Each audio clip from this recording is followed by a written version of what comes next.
Hey, how's it going, everybody? The show you're about to watch is with Quintin Wilsford, a personal trainer and bodybuilder here in the Houston area. Quintin is pursuing his IFBB Pro card, and as opposed to many of his counterparts in the bodybuilding world, Quintin is very open in his discussions of the uses of PEDs. Over the past couple years, Quintin has become very active on social media because he now has two young daughters and believes the things that we are facing today in our society will soon negatively impact them. If you guys like what I'm doing here, please give the show a subscribe. Leave a comment down below, let me know what you think. Turn on notifications so that when I post new content or go live, you'll immediately be notified. And as always, I will talk to you all very, very soon. I'd like to make a brief statement regarding social media and its impact on our society today. If this does not interest you, please feel free to skip through to the interview. Social media has become ubiquitous in our society. With over 5 billion monthly users, social media has entrenched itself in every part of our lives. On many of my shows, I have discussed the impact of shadow banning and how social media can use algorithms to monitor and alter the outcomes of certain situations. As we've seen in the recent past with the Hunter Biden laptop, social media orchestrated events to completely scrub it from the public eye, potentially swaying the entire outcome of the 2020 election. Social media can be used for so many great things. YouTube can be used to find almost any instructional video whatsoever. If you want to learn how to paint a house, you can find it on YouTube. If you want to learn how to build something with Legos, you can find it on YouTube. Looking for a long-lost family member? Find it on Facebook. Looking for artistic inspiration? You can find it on Instagram. If you're simply looking for 140 characters of news, you can find it on Twitter. But all of these social media outlets have such negative impacts on our everyday lives because they have the ability to monitor, alter, and restrict what we actually see. I've talked about it many times on my show with other guests that shadow banning is a very real thing. Once you discuss something in the open, the algorithm will remove you from the ability to be seen in front of so many people. I believe that social media can do so many great things in our society and can help our society grow as a whole. But we as a society have to determine whether or not we will allow tech giants and social media be every part of our lives. We have a greater responsibility to every other human being on this planet to not allow social media be the driving force in how we interact with each other, how we view each other, how we love each other, and how we respect each other. Social media does give us a platform for us to be able to have discussions, but in so many situations, it allows for negative and sometimes hurtful interactions. We as a society have to decide how we are going to use it better for good, for the benefit, instead of all of the negative that we see every single day. And we need to start holding the social media corporations accountable for their actions, for their restrictions. Just recently, I had a video posted back up on my channel that YouTube had taken down because it was slated as medical misinformation.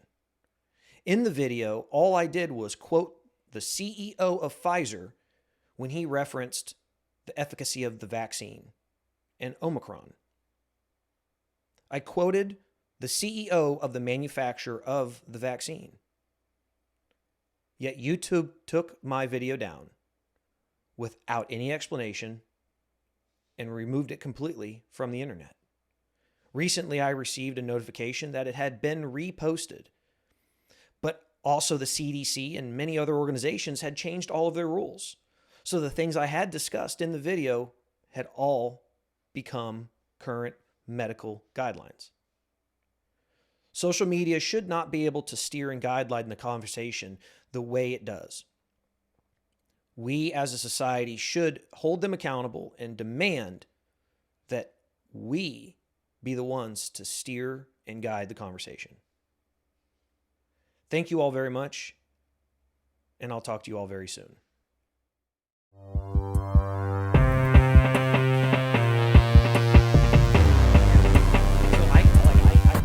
I've even talked about it here. I can recall one time in my life that I've ever used that word. Like, don't get me wrong. Like, you could, if you're like rapping a song or something like that and it comes up, you might accidentally say it there in that song. But I can recall the one time in my life that I've ever said the ER, and I was in 5th grade. Like, I I had no fucking clue. I mean, think about one of your little girls, would they know what they were really saying? So mine accidentally flicked me off one day. Dude, I went off. Like, I didn't go off, but I got mad. Yeah. And I was like, because we were arguing at the time, I was getting on to her about not cleaning her room. And she turned and looked at me and just goes, "Oh my God." And she's 6. So I was like, yeah. I was like, what? And popped her. And I was like, no, you don't do this. She started crying. What do you mean? What do you mean? She's like, I don't understand. And then goes to show me, and she had had a scratch or a scrape on her middle finger. And she was it was at the wrong time and the wrong way. In her mind, she's showing it to you. But it was after I just got disciplined her for cleaning the room. Basically, she goes, I'm not cleaning the room, and just turned around and goes, whoa! And I spanked her real quick and she started crying. Look at me, and I was like, oh wow, that's not good. Yeah, in her mind, she thinks that maybe she's like, this is why I'm not going to clean my room. Yeah. Because I'd scratch my finger doing something, my hand hurts or something. Yeah, just was showing me it. Yeah. Oh man. Like in the same sense of that, like they're kids. We don't realize those things. Yeah. Through them. We don't know what it is, and so and that's kind of the conversation that I've thought about, and some of the laws that are kind of going into effect around the country right now is these kind of anti-grooming laws. Yeah. Where it's like, look, hey, some of these things are important conversations to have. They're good conversations to have, but with, cognitive, people that can understand the topic. The age. Yeah. Like talking. Not kindergarten, first grade, second, third, fourth. My 10-year-old doesn't need to know about some of this stuff. When I was talking to my best friend yesterday about this, and it's like, okay, look, you get into 6th grade, you start having sex ed, stuff like that, because everybody's hitting puberty, and they want to make sure kids understand being safe and things like that. Yeah. It's not that, hey, something's going to happen. It's to at least start the conversation in 6th grade, right? Yeah. Like, that would be the absolute earliest that I would find it acceptable to even have a conversation about what sexuality is, or transsexuality, or any of those other things. And explaining it though to them as not as a good thing. Right. It's not there, because the way they frame it, it's one thing. I was like, it's okay. Like, it's if you feel that way about yourself already, you are that way. Sure. They don't give them the chance to actually grow up and mature and realize, okay, I'm not really that way. I was just raised by a mom. Yeah. If a little boy is raised by a straight woman and the woman's girly with him, I mean, he might just feel more feminine, but that's okay. Yeah. But if he's at school and wearing a dress or something, not wearing a dress, but puts one on at the house, but his mom was doing it. Sure. Like, he might not want to be a girl, but whenever they put that in his mind at 5th grade, you might just want to be a girl. Yeah. And then he's like, yeah, there's a way to frame things as an adult when you're to be there for an instructional purpose and teach people. But it's teaching them that it's not it's not okay. Like, it's okay. It's okay to frame something as not being negative, because it's not. It's not negative, but don't put it out to anybody, or they shouldn't be putting it out to anybody as if this is what your acceptable option is. Yes. It's again, you can say, hey, it's not bad, but also not putting it out there to say this is something that you guys should consider. Mm-hmm. You shouldn't, kids at that age don't need to know about medical procedures, about sex changes, about. I mean, they're barely coming to terms with what they were born with, what they have. We don't even mature until after 18 now. Yeah, yeah. Some of us much later. To be honest, it's much later. So it's at the same time. Well, and a lot of those people to me, I know a bunch of them, and they're all cool. I've never had issues with them. I'm friends with a bunch of gay people, trans, everything you can think of. But like most of the trans people I know have like, you know, taken medicine or medication for like anxieties and stuff like that, because it's like what they've put themselves through. I mean, it's a lot of it's all, you go through a lot. Yeah, society's issues and their own issues. I actually had this conversation with somebody the other day. Is I made a simple comment about the issues that they go through, and that's what I said. And this was a transgender individual, and came back and said, "What do you mean the issues?" And I said, "Well, gender identity. That's a very tough psychological thing for you to address on your own, and then have society looking at you a certain way." Like we get it. Like any compassionate, rational individual understands that it's not easy. No, it's life. It's not easy being a normal human being, let alone being completely conflicted with who you are. Exactly. Yeah. Like, we struggle with shit on a daily basis. Look how much anxiety and stuff we have going on in the world. How many people are medicated? Just regular human beings. Like, suicides, period. Like, look at the mental issues that people go through. It's just not. Yeah. It's we all need help. It's rampant. Like, It's rampant. I mean, and it's not just people that are dealing with, you know, gender identity or sexuality issues. Everybody. It's military.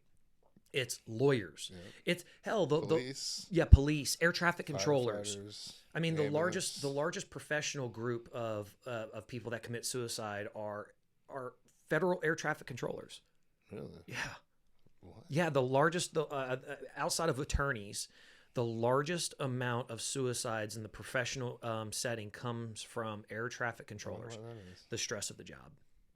Dang. Yeah, because I mean, you know, especially if you're in a place like LaGuardia, you know, or JFK, something like that up in New York, the tri-state area, where you're dealing with hundreds of planes an hour intersecting and crossing over. Like, you've got hundreds and hundreds of people's lives in your hand at any given moment. That's nuts. So they kind of freak out. About that. Yeah, like there's a pretty cool movie with John Cusack. I think it's called Pushing 10. Yeah. TIN, and it's about air traffic controllers and the fucking drugs they take. And I mean, it's a movie, it's not a documentary, but it's loosely based on it to say, hey, this is the shit that they're all alcoholics, they're all fucking pill poppers and shit like that. So yeah, it's an interesting thing, but I never knew that. We live in a society that's difficult, man, and especially in America. You know, we look at a country like America and we say, oh, we've got all these freedoms. Well, with all these freedoms come a lot of different things, and people deciding who they want to be and what they want to be. It's not a rigid structure that says you're gonna be a plumber. You're this part of society. Yeah. I mean, you go to India, and they've got, you know, almost 3 times the amount of people we have here, and their suicide rate is lower. And we don't necessarily, because they've got a caste system there. They're not chasing what the neighbor next door, whatever you call it. Right. They automatically, they know growing up right away. They don't have Bentleys and spinning rims and stuff, and $30,000 watches. No. They just have regular. They know what they're going to be. That's it. They've got that caste system in place, and so like, the guy I trained, Enoch. He's from Guyana. Yeah. I think I said it right. Yeah. He's from there, and he talked about before then, and like he was just talking about certain levels for certain like cultures over there, and it's like you're level 1, 2, 3, or whatever. I forgot what they're called, but I was like, that's really interesting how it's like it's based off of a level, and then it's like you come here and it's just free for all. Yeah, you know, you do it's what you do. Predetermined what kind of jobs you're able to have. A lot of pre-married. Yeah, right? Everything in their life is organized and planned for them. Yeah, it's wild. So big difference. We come here to the United States. People come here and you have all these freedoms, and believe it or not, it comes with a lot more problems. Yeah. And so you get into this, you know, had this big conversation, especially as of lately, you know, transgender athletes, things like that. It's not a one size fit all answer. You know, you can't look at somebody and say, okay, well, because like I had this conversation with somebody the other day. I'm 5'9", 200 pounds. I did not start putting on actual muscle mass and weight until I was in my 30s. I hit puberty at 12. I didn't actually stop growing in height until I was like 25 or 26. Like, I wasn't tall. Like, I have photos. I was married at 20, and she was like as tall as I am in those photos. And then, 5 years later, I'm 3 inches taller than she is. This is wild. Yeah. So I get it. So like, it's just because I started puberty at 12, my shit went on for fucking ever. Yeah. And like I take testosterone to this day to TRT just for workout purposes because I abuse the shit out of my body. Oh, yeah. But my natural levels are like 800 and some odd at like naturally. Yeah. Before I even started anything, they were way up there. At 30, I started at 35 years old. Dang. So my levels were super high to begin with.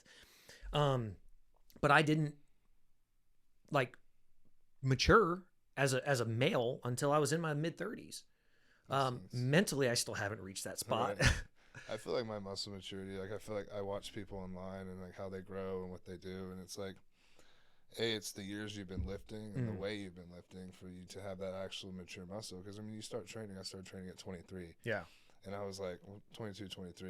And it's like I had a good physique, got super shredded. And I'm just like, oh, I can, go pro in a year or two. But it's like I was 170 pounds, 165 pounds. And you don't realize that most of these guys that are already made that level, or if they make that level fast, they had been training for 10 years prior without knowing that they were going to do a bodybuilding show or anything. Yeah.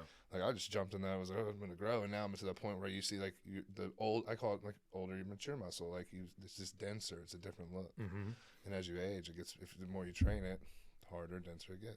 Well, yeah, I see it all the time. I go to the gym and I'll see, younger guys who are clearly in great shape and they can lift a tremendous amount of weight, but they don't have, there's no defined real shape to them. Yeah. Because it's just not been built up over years. Is insane. Mm-hmm. I trained some youth kids, and it was just like, dude, the recovery is nuts. Yeah. Like I'm like, y'all's legs hurt. 2 days later, like a regular leg hurt, we got to destroy ours. Yeah. No, and like we're good. Yeah. We're great, and they move fine, flexible fine. You're just like, what the heck?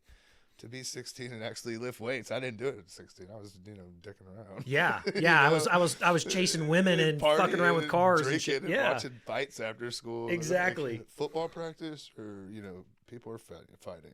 Yeah, I'll go watch the fights. Yeah, fuck practice. Yeah, not hitting the gym harder and stuff like that. You just did it when you had to. Yeah. Well, growing up like skating, we never lifted weights. Mm-hmm. So any muscle structure I ever had was from physically competing in the sport. Oh, you did skating? Yeah, inline speed skating. And yeah, so like all we did was race. That's all we did. And so it was like, man, I go start lifting now and there's a good base there. But I had God, dude, when I started working out, when I started lifting, dude, I was fucking, like, I was tiny. Yeah. And I've never done anything. Like, I've never taken anything. No drug of any kind, no test, no...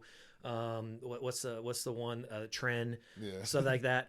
I've never done anything, and so it's taken me a tremendous amount of time to just develop it. But at 40 years old, but you keep it. Yeah, that's what this I hate about this new generation, a new group of people. It's like they have so much access to steroids now, and it's like they're like, I can run this, this, and this, and I'm going to look like you. And I'm like, no, it's not going to happen. But, like, then you got these guys in the IFBB or younger that have fucking amazing genetics and have been doing training for this for years that are, say, 22, 23. But they're juicing so much, they're dying.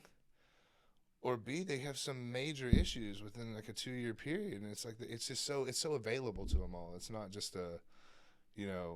like old school, back in the day, like not everyone you can't just get on Google and find it. Like now you can literally get on Google and find it and get it shipped to you. And it's like, everyone's like, if I run this much, I'll look like you in a year and a half, which granted you might, but how long are you going to sustain that? How's your health going to be? Yeah. Well, that's the other thing too, is I've seen it's unnatural look. Some kids that are, they go and you can tell that they've started it and it's very unnatural because they they obviously put on a lot of size very quickly and it is very unnatural, especially when you're younger and haven't filled out. It's one thing if you're already like 200 pounds and then you, all of a sudden you bulk up a little bit. That's one thing. But when you go from like 150 pounds to 180 pounds or 200 pounds within like a 5-6 month period, it's pretty insane. I was actually watching a video the other day. Have you seen those? Because you have girls, right? Only girls, no boys. Okay. So have you seen the videos online where it's like time lapse of father, son, or mother, or so anyway, you got like a father standing next to their son, like today. And like you got the father like is holding, or the son is like picking up the father by his feet because the son's so big now. He's like, but then they flash back to a photo from like 20 years ago, and you see like it's the father's actually lifting the son up and stuff like that. So it's like flip flopping stuff like that. So I saw this video the other day, and it's this guy's got to be in his late 40s, early 50s, and he's in phenomenal shape. I mean, the shape any 50-year-old would love to look, right? Yeah. But his son is standing next to him and is like 6'4", 6'5". Is just this massive kid. Just kind of standing next to his dad, puts his arm on his shoulder. And then the photo flashes back and it shows the little kid standing next to the father, the same exact place, and the father's fucking jacked. I'm talking about the largest shoulders, like, and he looks like a goddamn Marvel superhero. He's so big. And you can clearly tell that the guy is juicing. At that time, you can see it all day long. Yeah. And then you think about it, you fast forward and it's 20 years later, and the guy was probably 30 years old in that photo, and he may be 50 years old now. And you look at him, you're like, man, the guy's in great shape, but he looks a lot older than 50. Oh yeah. What it does to their bodies is unbelievable. Mm-hmm. Have you ever gone down that road? Yeah, like, so typically my methods of that is like I dabbled with a little bit of higher stuff back in the day, like when I started out, because that's what you get told. Like, yeah. Kind of like the more you type of use or something, the better you'll be. But I've always been more scared of less of needles. Yeah. So I'm a needle person. So to me, the less is better now. Back in the day, I would run a little bit, but whenever I come into a show, so since say December, because I was prepping. So since December, I just went like TRT dose. So that's just one shot a week. Yeah. About at 250 to 300 milligrams a week. Okay. And I just cruise on that, and I just take my Arimidex. But like about 8 weeks out, 10 weeks out, I'll add Trenin, and then I'll switch the esters to fast acting, and then I increased it. So I'll run about 600 milligrams a test and about 500 Tren. Holy shit. And then I'll do Winstrol. Possibly some Anavar. You motherfucking racehorse, dude. Yeah. And then I dropped the Anavar and I add Halo the last like 4 weeks. God damn, man. Yeah. Okay, and that's not even a lot. Like, I've seen some cycles, and these cycles are nutty. Yeah. Like, some of these dudes spend probably $2,000 a month on juice. That's insane. Like, you think about it. It's unnatural. Like, a 250-pound man at 3% body fat at 5'6". Yeah. That ain't natural. God did not make nobody to look like that. No. It doesn't happen. And they're 3 feet wide at their shoulders. And then their waist is still this big. And then their quads and their glutes are striated. Like, it's insanity. Yeah. Like, the amount of products they're putting in their body it's beyond me, because the amount of needles they use, like, you have to love a needle, because I'm not about that. Yeah. I don't care. Like, right now, I'm to the point where, like, I have the family. Like, I'm trying to go pro. I want to go pro. Pro goal would be, top 10 in the world at some point. Yeah. Of men's physique. That's the goal, but I'm not going to abuse the steroids to make it. Yeah. Like, I'm going to run my minimals, diet. I mean, my diet's a little bit different than most, but, like, I'm going to diet how I diet. Yeah. And I'm going to make it, I'm not going to kill myself to do it. So that's that. I mean, ultimately your goal you're talking about, I like the Olympia. Goal, yeah. That'd be my ultimate goal. Yeah. Yeah. So I'm 30. I figure I still got some time. Are you still training over there with Rob? Yeah. Okay. Yeah. I train people out of there. That's good. Somewhere about 30 hours, 35 hours a week right now.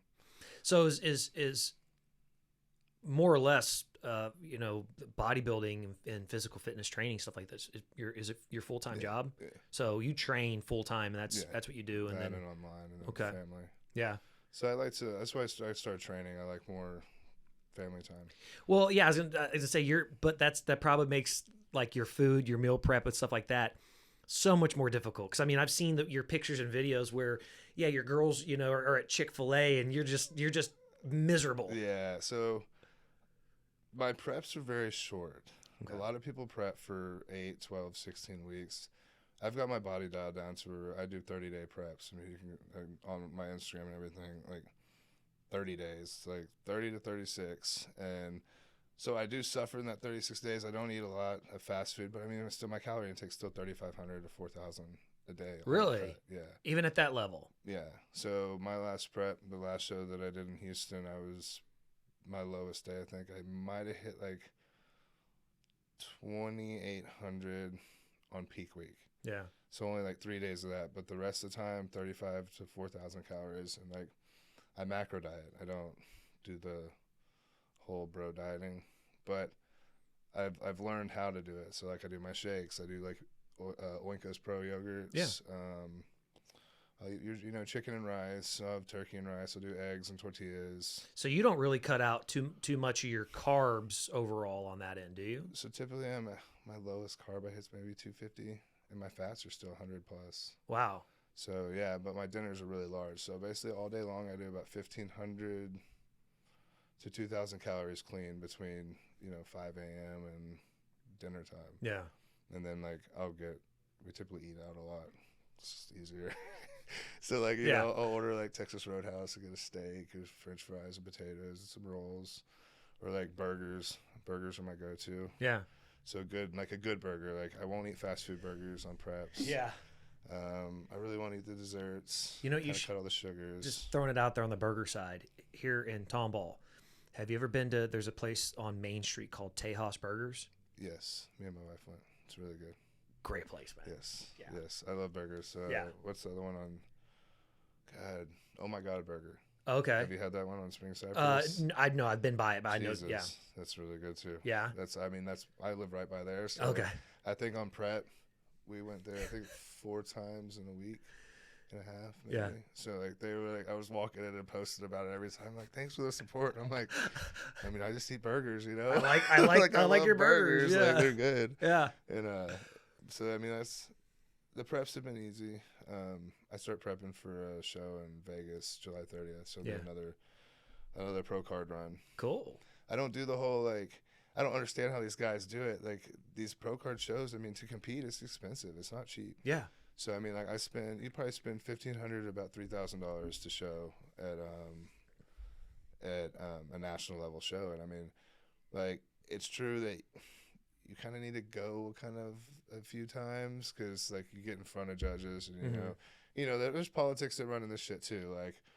Yeah, I mean, it just is what it is. But I'm not gonna sit there and go to 7 shows in a year just to get my face in front of you. Like, well, I mean, I guess what's the return on it?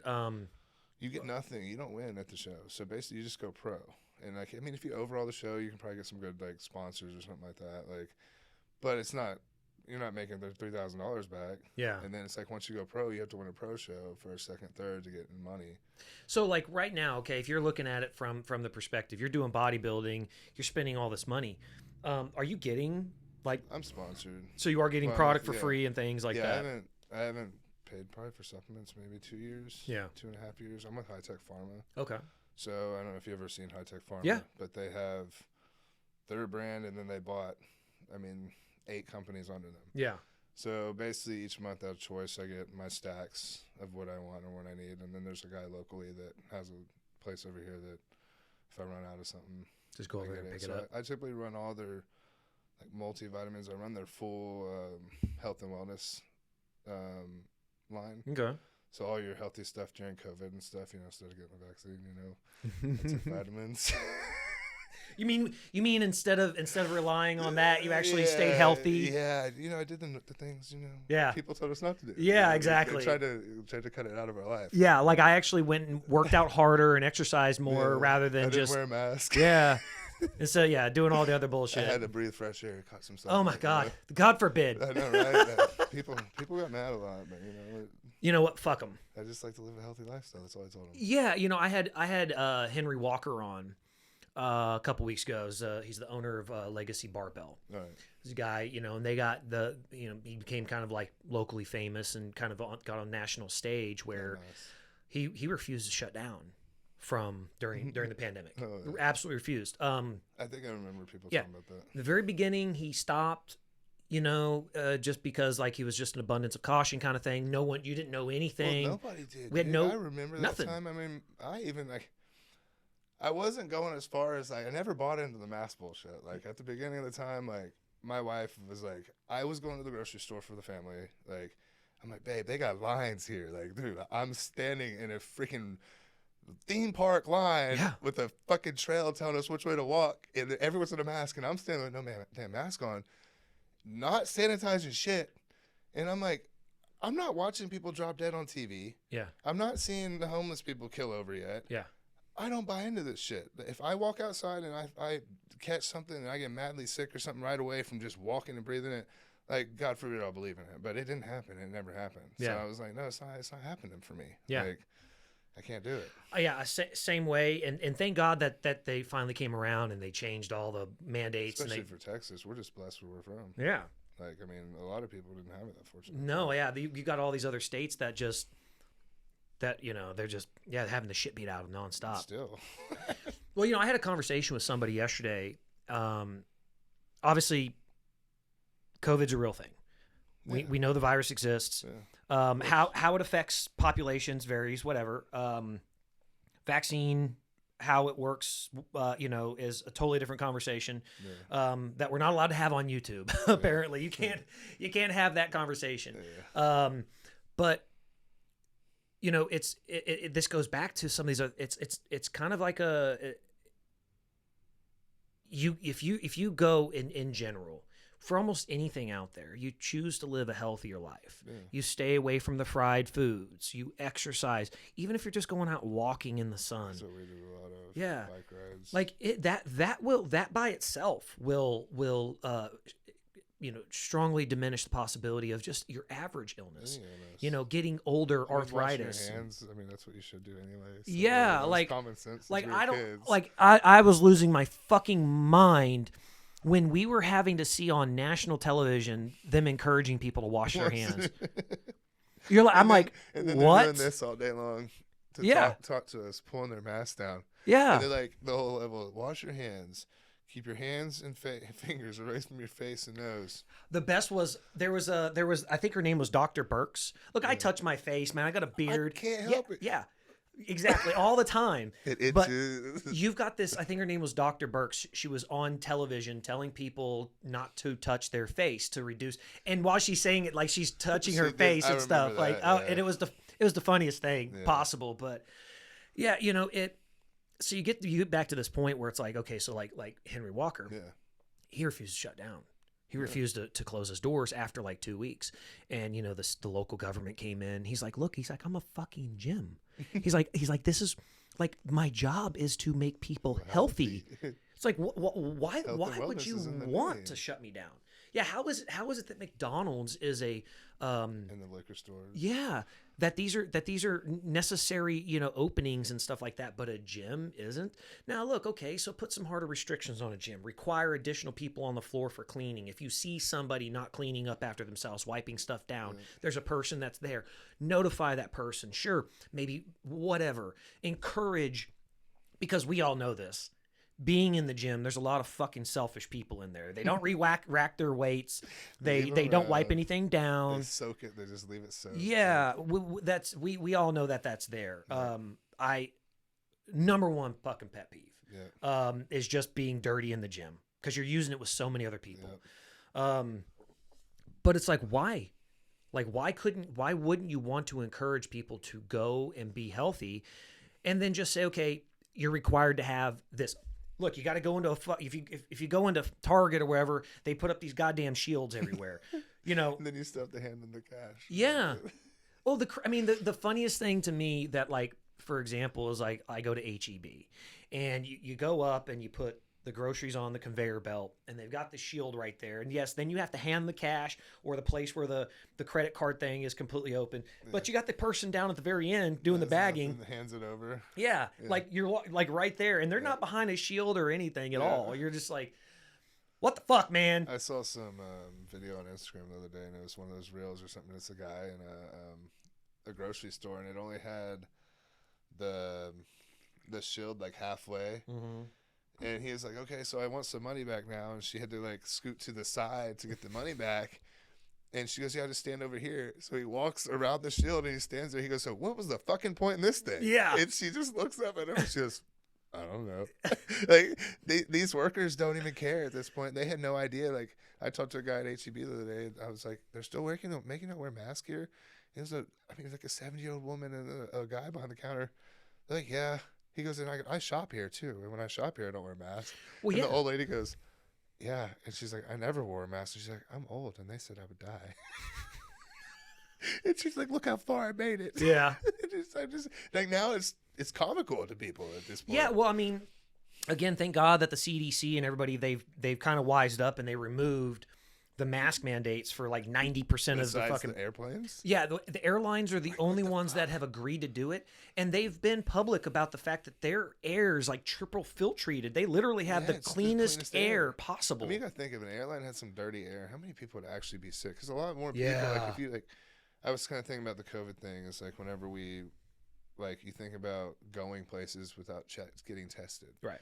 So like before Christmas this year, like we were all getting tested just because my grandmas were coming in. My grandma was coming in. We were going to see family. And it's like, but you just think about it, like years before we weren't going and testing ourselves for the flu, like to get on a plane and drive. But even if we had the flu and we were out of town for Christmas, like we were out of town for Christmas. You would randomly, I can remember getting sick at our family's ranch in a deer stand at like 5 a.m, like just out the damn door, blowing off both ends. Like I ended up having the damn flu, but guess what? Grandma and grandpa, everybody's there. The whole family stayed there. I stayed in a room. I got fed. Like I wasn't quarantined to, some different city or taken away. Yeah. Like it was weird. Like we didn't spend Christmas with my family this year. Like we stayed at home because my wife had got COVID. She went to Nashville December 12th and like got home and ended up getting tested positive for COVID, and then I tested positive like 4 days later. Oh wow. Days later. Yeah. And then the kids tested positive like 4 days later. So full blown Christmas done.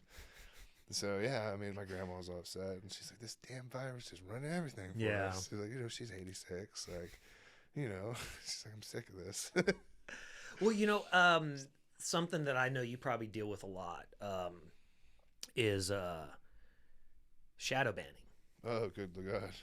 Because you have, I mean, you can go on like your post. Like I've got like 15,000 people on my page, but it's very low interaction. Oh, yeah. Because I think there's just a lot of people that are on my page that they just think I'm a fucking idiot, but they want to see what I'm saying. Yeah. You have a tremendous amount of interaction with like a lot of your posts, things like that. Yeah.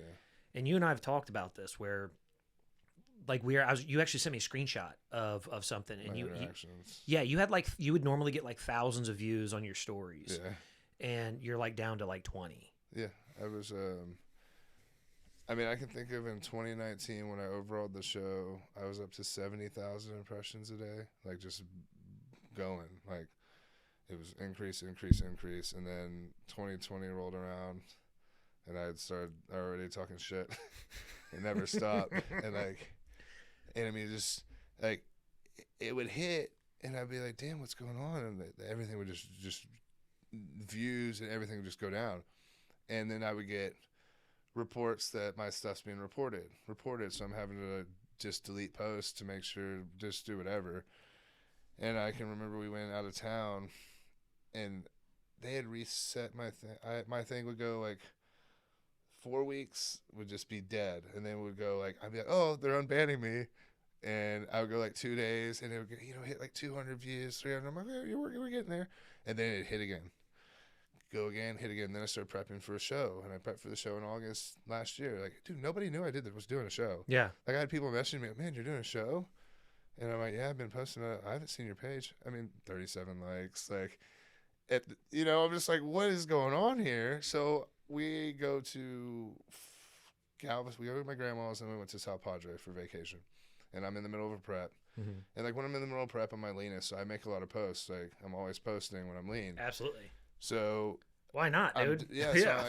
I'm doing all my posts, and I'm just like, fuck this. Like, I'm done with this page. So I log out of it, whatever, because I'm like, okay, I'm gonna leave it blank for a week, trick them, log back in, take the political stuff off, and I open another page. Dude, I woke up 2 days later, they fucking shut that page down too. Somebody reported it, said it was a fake person, and it wasn't me.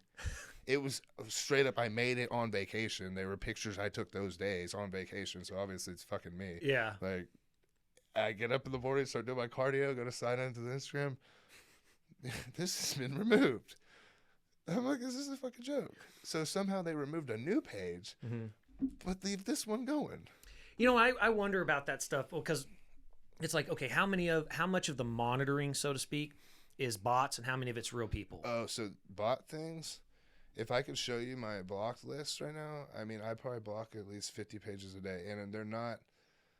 They're literally, I call them Biden's horrors, because it's these just like, you know, those fake just hooker pages, a bunch of like you know, click my videos. Yeah, see my wet vagina. Yeah, and it's 0 followers, and that's all it is. And I have to I go through. I'll wake up in the morning, and 15 out of my 25 views is Biden's horrors. So I have to go through block, and I block. And it's like, I know I have to stop posting. Like, it's the only way, but I just wake up and I get mad. My wife fucking hates me. Like, there's a post on my Instagram. It's actually in my highlights. It says like America, so people can click on it, and it says like a statement that somebody wrote and explains what my thought process is on this. Like, it goes in depth of like where my brain is on. It explains my thought on everything, and like how I'm not. I don't hate people. I'm not some narcissistic, crazy motherfucker that just, you know, some conspiracy theory. Like, yeah, you know, it explains my views on it. And I wrote it, and I was like, I mean, y'all can ask my wife. She hates me. Yeah. Like, I make posts. She's like, can you just stop? And I'm like showing her every day. I'm like, look, like right now, this senator, who are they picking right now? Secretary of. You mean you're talking about for the Supreme Court justice? Yes. Supreme Court. So her. The questions they just asked her that she couldn't answer, I'm telling my wife this. I'm like, people do not realize that y'all don't pay attention to this. And this is the issue, is people think that their voice doesn't matter, so they don't pay attention. They don't care anymore. Yeah. So what's happened? That's why we're at where we're at, because nobody cared. I mean. Yeah. She refuses. I think she was refusing to answer questions about CRT, about what's the definition of a woman. What makes you, when does life begin? Yeah. And then the CRT. Yeah. It wouldn't answer 3. I mean, there's probably more that she wouldn't answer. Those are common sense damn questions. Sure. If you can't answer that, you don't need to be in there. But nobody knows about it. I was training a client yesterday and showed her this. She's conservative. Mm-hmm. She had no idea. Because nobody pays attention. And the crazy part is like, okay, even if you have a difference of opinion on, like, say, abortion, pro-life, pro-choice kind of thing, you can still kind of come to a consensus on when life begins. When life begins. I mean, there's at least a range. It's all common sense. Yeah, there's at least a range of what you define is. I mean, it's somewhere between the very first breath and the first electric spark. Like, that's not a very fucking hard answer. No, or question to answer. Basic. You can. I mean, does it have a heartbeat? Yeah, if you can. To me, I mean, that's life. Oh, I don't care about your abortion choice, but that's just life. That's a very. She goes, I'm not a biologist or some shit. Yeah. Hey, get the fuck out of here. Yeah, and this is the people we're dealing with. But here's the reality. Here's the reality of this. She's gonna get confirmed. Yeah, I mean, look at her, the health director. I mean, have you seen that thing? It's an impossibility for her not to. Well, number one, the Democrats have 52 votes in the Senate. Mm-hmm. Republicans 48. You're not going to have anybody from the Democrat Party not vote for her. No, she can't even answer stuff because she's scared of them, what they would say. Absolutely. So, I mean, it's just But I guarantee going the other direction, just for the optics of it. You're going to have a very large percentage of the Republicans vote for her just because of the optics. Because which is the scary thing about all this crap is how many of them are crooked too. Like, this isn't. None of this shit's normal. It's not normal. Yeah. And like, it's scary raising kids. A lot of people don't think like I guess we do, and especially people that don't have kids. Like, I didn't care about what was going on in the country. Yeah. Like, yeah. I mean, you know, I didn't. I wouldn't think of that. I mean, I'm still young. I'm 30, but like, my mind is like the future of my children. And as I'm looking at the future of my children right now, it's not going to be the greatest future whenever you're looking at the shit that they've already pushed in the last 2 years. They've made a drastic change in the past 2 years of our country. Yeah. They've completely brainwashed fucking people to think one thing, and then they told everyone they're going to change and build back better, and they've fucking made it worse. And now people are like, "Oh, I guess I was wrong." But well, yeah, I actually had I had this conversation with somebody yesterday. Was the fact that, for example, it was announced that the CDC removed thousands of childhood deaths that were contributed to COVID because of a, quote, coding error. Yep. Hey, great. Good thing you removed it. But where is the fucking repercussion for all the damage you've done by reporting those numbers erroneously for 2 years? It doesn't just fucking wash away. Yeah, you're scaring the shit out of people, making them think that their kids are going to die. I can name people, and even family members of ours that, the parents went and, drank the juice because they literally in group messages were like, kids are dying. And I pulled up the actual data. It was 306 at the time when I looked it up. Mm-hmm. I was like, 306 people have died. 306 kids have died in the year and a half, 2 years we were at the point. Yeah. And I'm like, kids are not dying. I was like, show me the proof of hospitalizations. Yeah. Please tell me where ICUs for kids is just swarmed. Tell me where every kid in our school, why is our school still open? I can name of every kid in Sutton's class, my daughter's class, and Sadie's class. They all had COVID. Yeah. Every one of them. They're also here. None of them was sick. I don't personally know a kid that got ill like an adult. I know adults that my neighbor almost died from it. Absolutely. I'm not gonna say it hits a very small percentage of people, and he seems healthy, and his wife and kids were even like, damn, he's the last person that we thought would have died out of anybody in our family. The grandma was over there helping with him. Yeah, and she didn't even die from it. And he over there was on ventilators and stuff. Literally was making his life. What's it called for his family? Oh, like the will and everything. Yeah. But and we talk about it all the time and we laugh about it because he's like, nobody else got sick, but I'm the only one.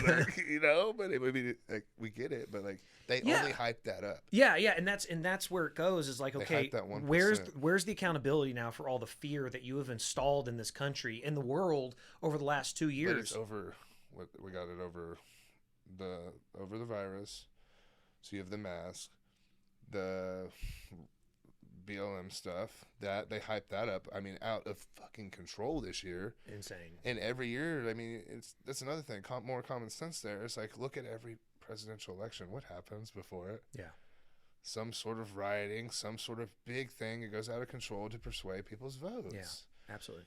And it's how many times can they change different things and trick people? We can continuously get them to fall for the bait. Yeah, that's what I'm getting at. It's it just all of a sudden they say, "Oh, we're sorry." For example, just before the State of the Union, literally the day before, every person who's at the State of the Union isn't wearing a mask. Yeah. Nancy Pelosi, Joe Biden, everybody, they're forehead to forehead with people. And then but the day before, Joe Biden's walking through an open field with a mask on by himself. It's all photo ops. Yeah. So now there's no mask. Now they're not wearing masks. But they are still, aren't they? I think most of them are. Well, you can see them all the time without the mask. Well, I see them on the TV still wearing the damn thing. Yeah. Well, it's like the NBA players. Think about them. Yeah. Okay, you think about it. Everyone in the stadium, they don't wear them, right? No. The players had to wear them, but on their bench, bench, they're wearing them, and on the field, they're not. Well, like Kyrie Irving. He's still not playing, but he can sit on the bench. Yeah. Like you no longer have to be vaccinated to come to the game. But you have to be vaccinated to play the game for New York. And he can sit on the bench with the rest of the players. I hope he continues to hold this. He's so far in this now, there's no need to stop. He's getting paid regardless. He don't give a shit. Hey, but he's really good. So he's got I wish more people stood up like him. You got to think of it. The whole good for him. That means that's a lot of people that just were like, fuck it. I'm going to and it doesn't take my paycheck. It does. When it comes to something like getting a medical treatment, it's not necessarily a political view. No. This could be a religious perspective. This could be just personal choice based on. And I'm not even against it necessarily in a way, but the thing that made me against it is the people telling me to get it. Yeah, don't try to force me. If you would have never told me and just gave everyone an option to get it, like, great. I would have never got it, period, just because I've never got the flu one. I'm a healthy person. Like, this is how I am. Yeah. But would have I probably recommended it to other people that did not have the same health and wellness to me? Probably. Yeah. But the fact that you cram it down somebody's throat and then that doesn't work. So then it's like, oh, we're going to give you money. Oh, we're going to give you beer. Oh, we're going to give you food. Next, joints? Yeah. I mean, strip clubs? I mean, there was... Crack pipes. And, then we get to the crack pipes. So, I mean, like, I'm just confused on their play here. What's next? I mean, like, you got to think, we only have, how many months do we have left until we can possibly fix some of this shit? What was crazy that I didn't see out of this, yes, there was the incentive to do all of these things that would actually affect your health negatively. Yep.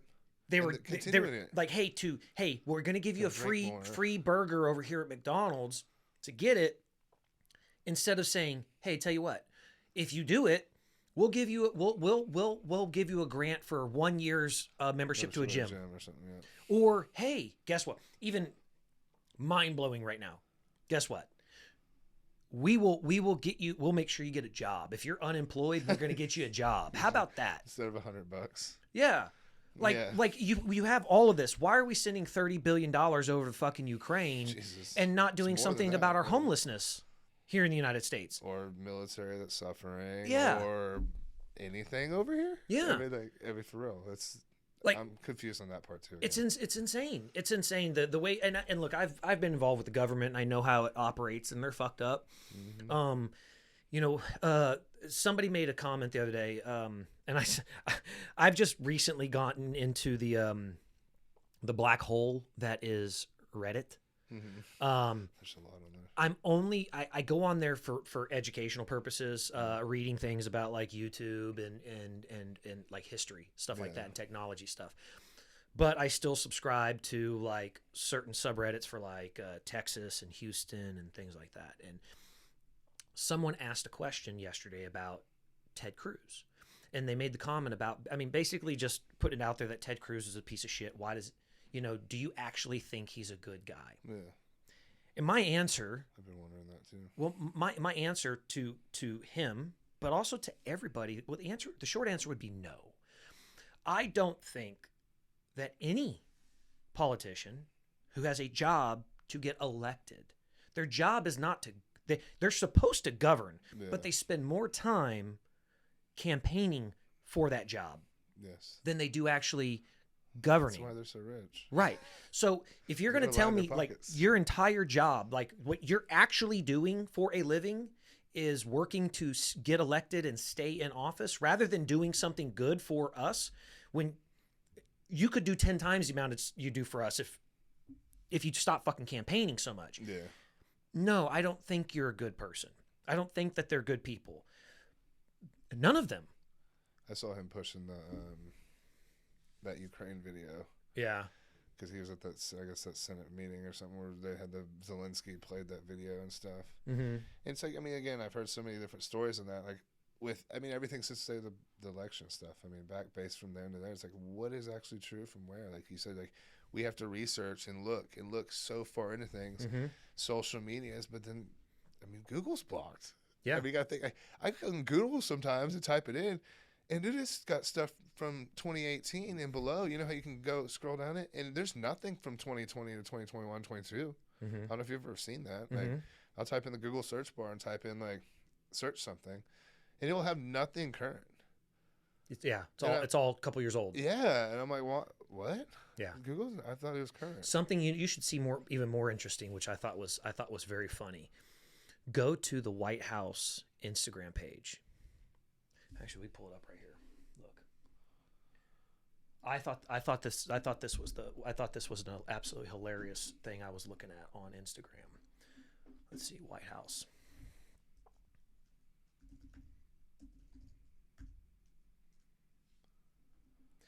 You'll see on this page, I was laughing my ass off because on here, every post, and it's all propaganda, of course, it's the White House. But every post I was looking at, you see what language that is? Russian. That's Cyrillic. That's Russian. Yeah, Russian. So. It's Russian. And every fucking comment on... Are they talking shit, though? Don't know. I don't know. I wonder if they're talking shit. I don't know how to translate the shit. They have to be talking shit. You want to know why? Because he fucking did all them sanctions. Yeah. That's another thing. I'm confused about the sanction shit. But every fucking comment is. I guarantee you these people are fucking cussing him out for fucking ruining their world. Yeah, I mean, this one's probably says asshole. This one says fucking asshole. Your mother. I don't know. There's probably a whole bunch of shit on here, but yeah. I mean, they're all the same. Yeah. AE, whatever, BOP. Dude, they have to. They're all the same. So they're cussing. They've got, and that's the thing. I look at this and I'm like, okay, every fucking thing in here, everything. If you go to any photo, okay, you go over here, business roundtable. He's doing a business roundtable photo from 2 days ago. Every goddamn comment in here is in Russian. They're all in Russian. I wonder what it says though. Dude, I'm curious. You have to go back. You have to go back before the Ukrainian invasion. There was no Russian? There was no Russian. If you go back to any photo prior to the Ukrainian invasion. Have to click on it and see what it says. You have to check it out, dude. It's crazy the amount of... I would assume they're talking shit. I mean, I would think so. But I mean, it confuses me with that stuff because, like, whenever you think of the sanctions and stuff, like, the country as itself didn't do anything to anybody. Like, I understand you're going to cut the money off, but, like, that'd be like people like me and you waking up tomorrow and our bank accounts are drained, nothing. Right. You can't do this no more just because you're cut off from the world. Right. They cut our Instagram off now, so we can't see the world. And I mean, it's a country like ours. It's not some dirt in the shit, like dirt country. It's a built-up country. I mean, look at Ukraine. Absolutely. I mean, I'm watching missiles hit buildings that look like our apartment buildings. Absolutely. So I mean, like, it's a different war style, and it's a way different effect. And I mean, it's just different. So because it's all visual these days for all of us. I sit here and I watch a lot of it, and I had this discussion about, okay, what's really going on, because the most recent thing was you had reports that Russia bombed a medical complex or something like that, and it killed a pregnant mother. Yeah, and then 3 or 4 days later, you start seeing AP reports where the same woman is actually walking out of the hospital holding the baby. Yeah. So it's all of a sudden, okay, what's true? What's true? Where's the propaganda coming from? Ooh, who's doing it? And why? The Zelensky's video.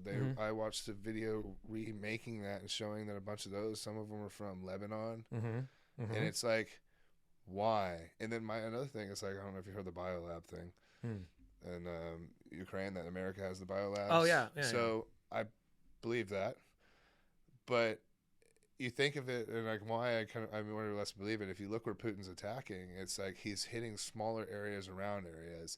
He knows where Zelensky supposedly is, which is in Kyrie. He's got enough missile power, enough power to completely obliterate the city. Yeah. And then go in. Like, he already knows nobody's going to stop him at the moment. Like, if he really wanted to do that, he would do it. I feel like he's poking at these certain areas where he knows these biolabs are, and he's just waiting to either completely take one over or blow the fucking thing up. Yeah. Or he's waiting on something to spill the beans over on the west side. Because I mean, I heard him have a speech about the West. I mean, he was talking about how whenever we invaded Iraq or something, he's like, they claim that there was bioweapons there, and he goes, there was nothing there. He goes, they lie. He's like, they're snakes, and I'm just like, damn, like, I mean, how do you refute that? Yeah, you can't. Yeah, you can't. It's government all over. And it sucks because, I mean, we got people that fight for our government. And we got, and you want to trust it, but how can you? Well, you go. I was talking to somebody about this the other day. Is go back to World War II. Obviously, that was needed. Russia, sure, but Russia was the very first one to as an entire country line up against the Nazis, really? Because the biggest threat to communism and the communist way of life was the Nazis. Yeah. It wasn't capitalism, it was the Nazis. And so that's why Russia fought so hard against the Nazis. Well, after World War II, almost all the scientists that didn't get caught up in, like, the Nuremberg trials and things like that for, like, human, testing, there was still a bunch that got out.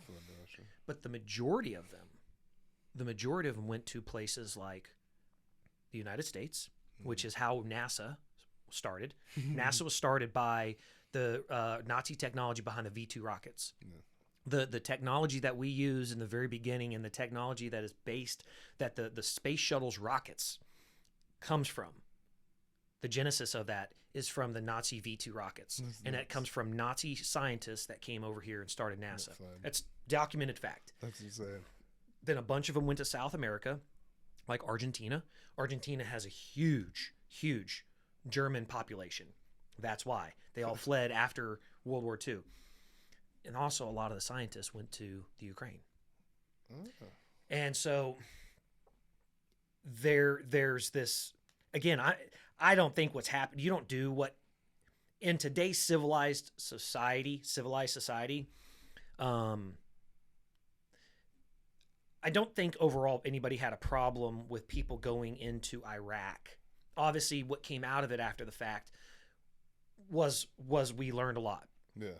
But a lot of people weren't opposed to it in the very beginning because of Saddam Hussein and the shit he did and how he behaved. And then the Twin Towers and stuff. Right. We all were heated. Right. We didn't care at that point. And the world overall was like, yeah, we kind of agree that Saddam's kind of a douchebag. Let's fuck him. Get rid of him. Thanks. But in today's society, that would literally be like going in and invading France or invading England or invading Poland or something like that. Because the Ukraine it's not like there's not stories of genocide going on over there, wiping out entire religious populations or ethnic populations. You're not hearing that. Yeah. And so what would be, other than saying, hey, that's our land, why are you gonna, like, you're gonna literally fucking go in and destroy the place to take it over. Yeah. It seems a little odd. Yeah, very. So why? Like, why would he be doing that? And I think why is it happening now? Yeah. I talk to people all the time on Instagram. Well, before I got blocked, when I was arguing with everybody, I mean, and like they're like, everything that's going on right now is not Biden's fault, and it's like, I get it's not directly related to him, but this would not be happening if there was somebody else in that seat. He could certainly have stepped in and said, here's what he could have done: not go on worldwide television and say, I'm going to do nothing. Yeah, I mean, he could have done the Afghanistan pullout a lot better. There's things that led up. I mean, if all that would have been smooth, I think if it's the fact that our country looks like it's crippling. I mean, to be honest, look at it. How do you cripple a superpower? Right. From the inside out. Absolutely. And I saw a thing the other day on Instagram also, is a president from another country. I wish I would have remembered. And he explained in his thing, he goes, it was responding to the White House's press secretary thing that said, if you want to start saving money on gas or something, how about you take the bus or the metro? It's provided, or something like that. Yeah. And this Hispanic Mexican president tweeted, and it said, it's really sad or funny how you're seeing the wealthiest country in the world cripple so fast. It's almost like it had to happen from the inside. Mm-hmm. And it's like, of course. Yeah. Like, you can't destroy something that's just, and like, we're getting destroyed. I mean, like, I feel for people that are seriously suffering, because like, people, they live in their own bubbles. In society, everyone lives in a fucking bubble, and they think their bubble is, there's nothing below their bubble. They feel like there's no people that struggle. There's nothing, like, if and it's like, so many people really don't make a lot of money, 30,000, 40,000 a year. You got to think, if that person is a working person and driving 2 tanks of gas a week. Mm-hmm. That's a $200 tank if it's a big, like a truck, or F-150s. That's a lot of money at the end of the year when you only make 30. And then if you have a kid, 2 kids, you have a wife, like, the wife might work, but I mean, she's probably not making that much either. Like, that's a struggle. Yeah. And they don't realize that this is actually affecting the groceries. I mean, fuck. Very expensive. We're paying $75. I eat a lot of fucking food. Yeah. Like, I mean, you look at it, what, your daily calorie, people from average human, it's like 1,500 or 2,500. Like, I eat 3 times that right now. I eat 7,000 calories a day. Yeah. Like, okay, I got to feed myself as a family of 4, and then I got the wife and the 2 kids. Like, everyone feels it, but like, you just got to do it. I see people, it's okay, I'll pay for the gas. People in Ukraine are suffering. Like, fuck off. You don't even know anybody over there, you dumbass. But at the same time, people in Ukraine are suffering, but we're still buying Russian oil that's literally funding the fucking war. I mean, it's not a lot of money, but you're talking about $20 million a day that we're literally spending in fucking Russia. $20 million a day. It's a lot of fucking money at the end of the day, man. You know, 50 days goes by, it's $1 billion. Yeah. You know, so we literally are spending between $7 and $8 billion a year in Russia buying their oil. Nope. That's fucking insane. And then they have, I think they get crypto too over there too, probably. I mean, yeah. Well, I don't think the elites over there are suffering like anybody. It's always the people in the country. I think you saw one where it looked like, I think the U.S. sanctioned one of these oligarchs. Yeah. And he's living in London. He had like $14 billion, and they've sanctioned and basically froze all of his assets. Like, why, you asshole? You think he's gonna pay for it? But yeah, he's a fucking English citizen. You think he cared? You think he sent Putin over there for war? You think he listened to him? Like, yeah. You think he's funding him? No, I will say this. So I would watch his bank account, but you do have. I will say this. One of the things that Putin did. See, Putin has a military background, but Putin rose to power very, very fast. And how's he been? He's been president, what, 21 years? Something like that. How does that work? Well, what he did was for example, one of the things that the federal government was doing when it was forced, the large corporations were saying, hey, get vaccinated or you lose your job. Okay. A corporation has 30,000 people. Yeah. So one corporation can affect 30,000 people. Yeah. If the president is saying something, probably less people are going to listen overall. Yeah. Okay. Corporation, they don't want to lose their jobs. People don't want to lose their jobs. So certain amount of people are going to go out, whatever. What Putin actually did in the very beginning was he says, I don't need to get every person behind me. I need to get the 10 to 15 people behind me that control everybody else. That's it. And they have their hands in all these pockets. They own all these businesses. They control all these sectors. Is that what's happening in America right now? Absolutely. It's the same exact fucking thing. Because if you look at, think about COVID, dude. It crushed our small business. Absolutely. Who got rich? Absolutely. The richer. Yeah.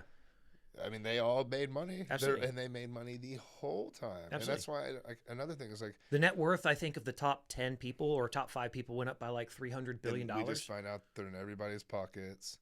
And it's just how to I love Elon Musk, but the reality is 90% of his business is directly tied into the federal government. Yeah. And again, I've had these arguments with a lot of people.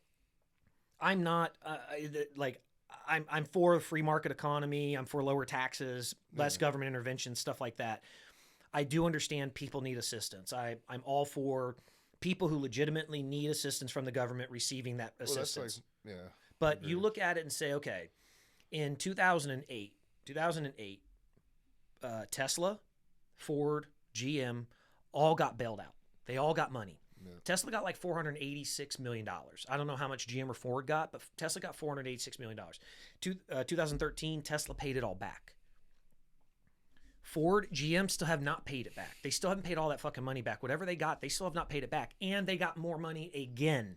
They got money in 2020, and they got more money in 2021. Damn. And Tesla's the only company that's paid it back. But yet, he's also the only one sending fucking rockets to outer space. Yeah. So giving Ukraine a fucking satellite. Absolutely, yeah. Starlink. He's in that, calling Putin out to fight. Yeah, fucking bare knuckle match. It's hilarious. He's a trip, but I do, but he, the richest man in the world, worth $300 billion at this point. The guy's no doubt a genius, and when he talks, you kind of have to listen because he's not gonna. It's not like us coming on here and just kind of spitballing a lot of bullshit. Yeah. He has put a lot of thought into everything, and so if he says it, he's already thought out the infrastructure and how to do something. Yeah. He's made it's a full thought. Well, didn't the WHO or something over some point say that? Why doesn't Elon Musk donate his tax money so we can end world health or world hunger or something like that? He goes, show me somewhere that you could put in writing with receipts or something of how it would do this. And he's like, I'll give it to you. Yeah. They never did it. Yeah. Because you think about organizations that you donate to. How much of that donation money goes to the fucking organization of the people? Absolutely. Absolutely. You have no idea. I understand there's legwork to the organization, but at the same time, why don't they separate it? make 2 donation spots, donations for the kids, donations for us to continue doing what we're doing. Like, obviously we need both. Tell me why you have people at the top of those kinds of organizations that rely solely on funding, not from money they generate as revenue, but funding from companies, countries, and individuals as donations. And tell me how in the world they should be making several $100,000 a year in salaries. I just want to know why every politician makes that. Yeah, they all have badass houses. Well, they just gave themselves it's tax free. I know, it's all tax free. So nice. It's like if you did your entire job and got paid cash every fucking time. Yeah. That's exactly what it would be like. Yeah, that exactly. But you got to pay taxes. Yeah. You got to report this shit. And they just kept going up. Yeah. So I think they just gave themselves a 25% raise. Right along with the $1.5 trillion. Got raises when everyone else is stuck paying higher prices. Right. Our inflation rate is around 8, 9, 10% right now. Congress just gave themselves a 25% raise. That was part of that $1.5 trillion spending bill. Holy crap. Yeah, 25% raise. But that's the other thing too. They only have to. Well, I think if I'm not mistaken, it's one side or the other. It's either. I believe it's the senators. If the senators serve one term, just one term, they get that same amount of money that if they just do that one term for the rest of their life. How? Why?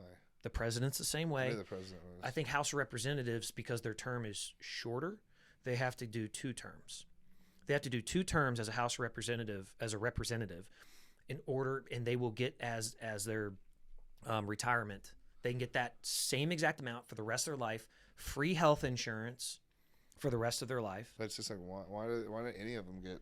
Why did they not have to pay taxes? Well, yeah, because the original people that represented us as I think the president and the vice president is probably the only people that I feel that would deserve. I don't think the fucking vice president should get paid. Period. Well, I mean, her definitely not. The only reason just to fill in case they die. Yeah, the only reason you're hearing from Kamala right now is because of it's a black female.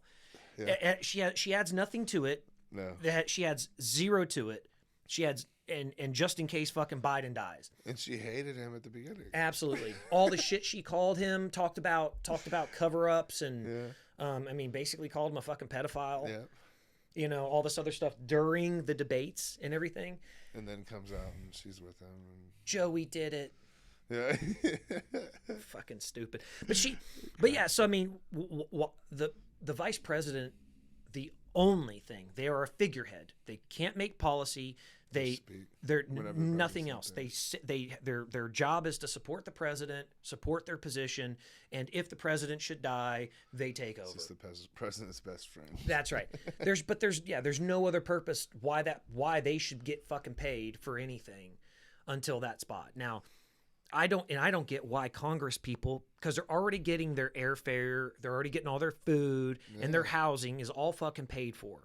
Especially you're living a free life and just getting paid, getting a paycheck for it. Exactly. So on top kids probably don't even pay for their schooling either. No, they're all getting accepted. Colleges and stuff. They go to all the top colleges. Yeah, because the colleges wants to say, yeah, I've got so and so senator's child coming here. And I think that's why we're kind of where we're at in the world right now. Is because all these kids now. You look at where we're at in technology and everything. They've all been groomed for the past 10 years now, going through these colleges, and you notice these big wealthy colleges are hardcore liberal. Oh yeah. Like you go in these, for instance, my cousin went into one. I mean, we're a conservative family. We're still Texas. My uncle's a big time lawyer. Like if she goes to North Carolina, liberal as hell now. Mm-hmm. I mean, it's just like what happened? The Tar Heels, yeah. Jesus Christ! What? Oh, I know. Wait, what? And we talked to what? We can't be doing this, dude. I'll tell you, I got a guy, buddy of mine, grew up with him skating. We used to build Legos and shit like this. Mm-hmm. He would bring a huge case of Legos to every skating event. He's a younger guy. And we would sit there and we'd play Legos all the time. We'd build shit between the races. We go build things. He goes off, goes to the Olympics, wins a bunch of medals in the Olympics, short track speed skating, retires, goes to MIT, gets a degree there, becomes professor. I lived with him in Dallas when we were in high school, Denton High. Great guy, great kid. Super liberal now. Really?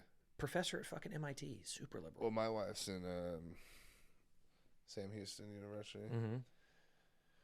And I guess it was last year, the year before. I think last year, she was writing papers. And it was all BLM based. Why they should remove the Sam Houston statue or something. The one on 45? I don't know about that one. I think they should remove it because his head's too small for the rest of his body. Well, yeah. Possibly that one or the one in front of their place. I forgot one. But it was 3 hard left topics. Mm-hmm. You couldn't pick another topic. You had to accept. You couldn't be biased to those topics. You had to say something on why that should be removed or why BLM should have been allowed to do blah blah blah in school at the time, or why they should get more. You're not even getting the option to say why it's wrong. No, nothing. And I was like, look at her. I'm like, you're not doing that. Are they presented at some point with another paper that supports the opposite position? But then the lady after, because my wife actually reached out to the counselors, and the lady ended up adding an extra one, and it was like a option D, and you could pick between 3 things. But they were all like, they didn't. There was no right side of it. There was no like, why do you think Trump should have done this? Like, instead of it's always like pushing a hardcore left topic. Yeah. And no, you could not be biased to it at all. You had to support it. You had to support it. I mean, multiple papers that she had to write were fucking just weird. Like, and it's like, you're coming out of college or high school and you're 18, 19, 20 years old. Your brain's still fresh. You're wanting to learn. Yeah. And you're reading or writing or hearing stuff about like how shitty your country is and like this, like, what do you expect? And most of those people are wealthy kids. Like, if you're going into 18, 19, 20 years old, typically your parents are paying for it. Mm-hmm. Your parents are doing well or your parents are struggling. So you have like the struggling working parent kid that's probably working there. Mm-hmm. So they know a little bit more or less of actually having to work for their money than being sent there and being like a frat and like having zero respect for what you are. But then you're getting groomed in a certain way. So you're accepting that way and you come out of it and you've gone from a conservative to well, I mean, it goes all the way back to, well, I was talking to somebody yesterday, and he was telling me that he's got a 7-year-old daughter, and he was telling me that she got in the car, his wife picked her up from school, and she gets in the car and she says, "Mom, can I get the vaccine?" And she's like, "What? Like what?" She's like, can I get the vaccine? This is a 7-year-old girl. Yeah. So they get my friend on the phone. They talk to him, and he says, she says, well, my friend got it. Why can't I? And the same thing is, of course, 7-year-olds don't understand anything about it. They don't know what the fuck they're, whatever. But what you end up having is in this environment, you have kids that are going there to be taught something. Their instinctive nature is that they're there to be told how to behave. And so they're only being presented with one side of things to say, okay, this is how you're supposed to think. This is how you're supposed to behave.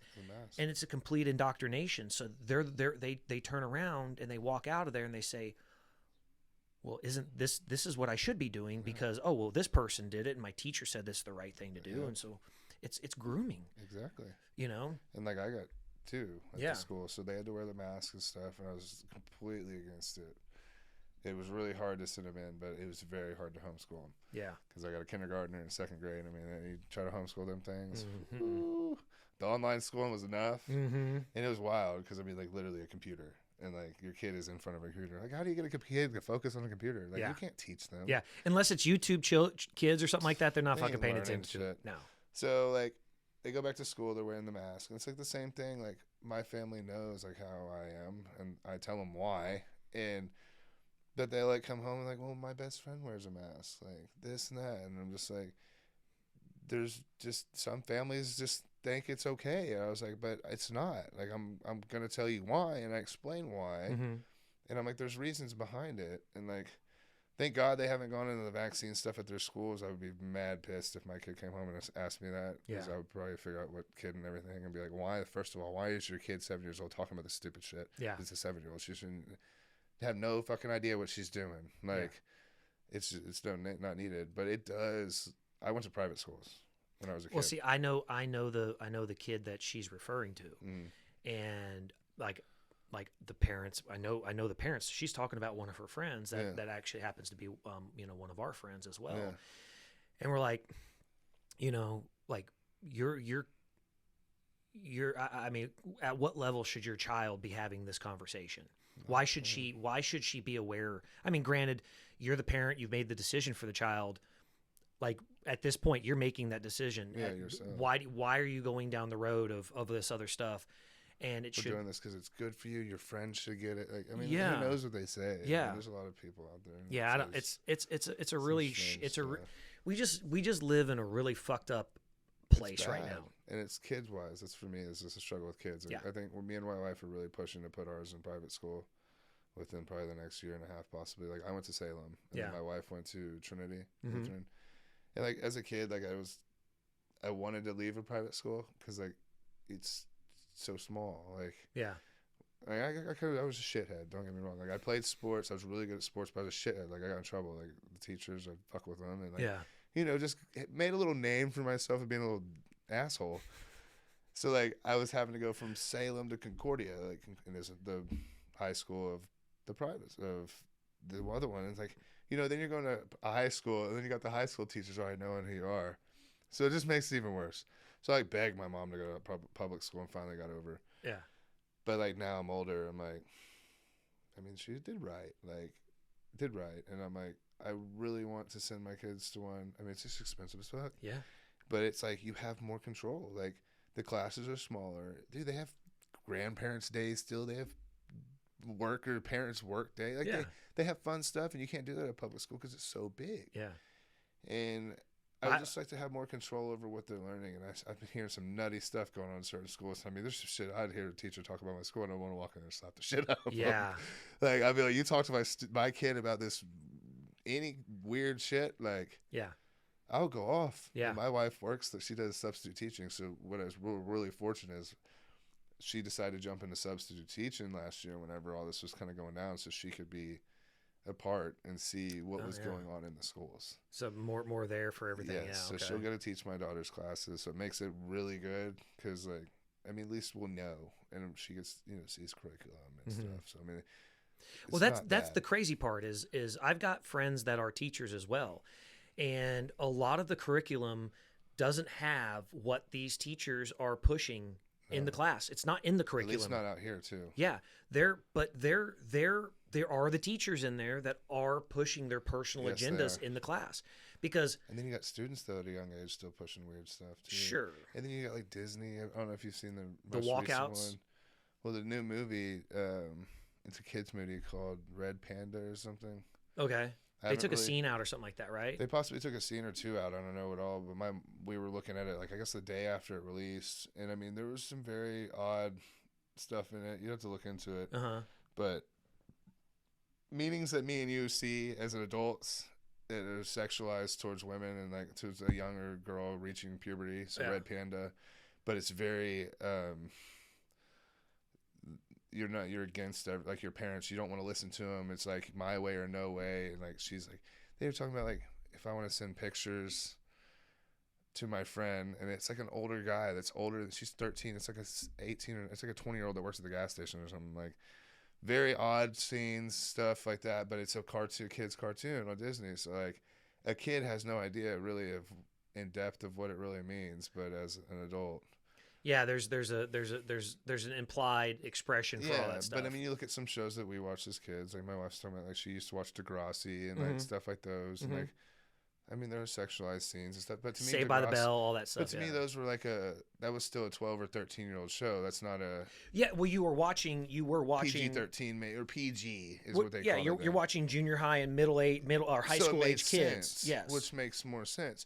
But not this is a cartoon, and they're pushing some very weird stuff and like maturing into the Red Panda and like all this stuff. So it's just odd. And like I got girls, and it fucking sucks. Like raising kids with this shit, people don't realize like why I'm so vocal and stuff about it. And it's like I got kids that gotta grow up in this shit.